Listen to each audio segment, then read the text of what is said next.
Hi, I'm Lesley Logan. Welcome to my studio. I'm excited to talk to you about the double leg stretch, aka the double leg pull.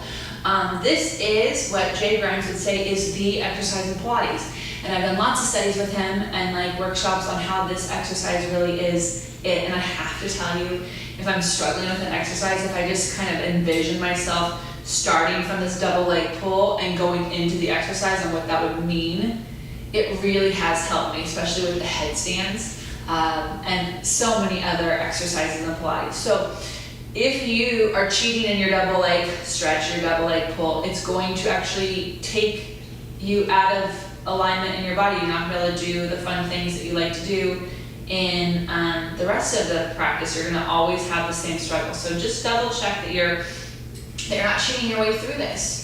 So normally you would come into this exercise from your single leg pull right here. So you would have one hand, you just bring both knees in.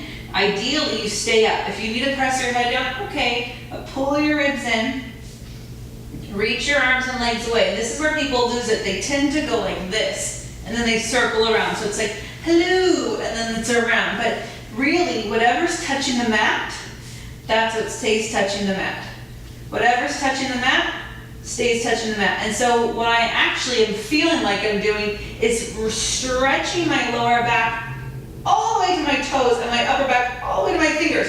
But I'm pulling my shoulders down at the same time. My shoulder tips are pulling towards each other. It keeps my chest wide, and it also allows me to find this suspension. I'm shaking already. And pull it in. And then you're going to take one leg up to go into your single straight leg pull, right? So you just go from one exercise to the next, but you'll feel this double stretch, reach, right? Double pull, reach. Like, it's just so good.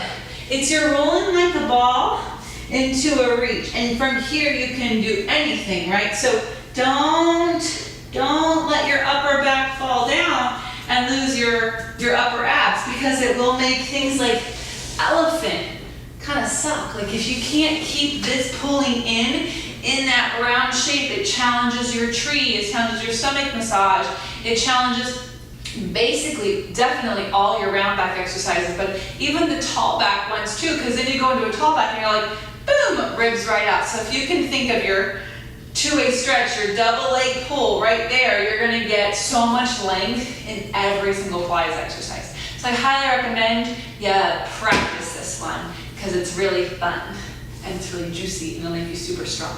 I'm Lesley Logan. Thank you so much for watching.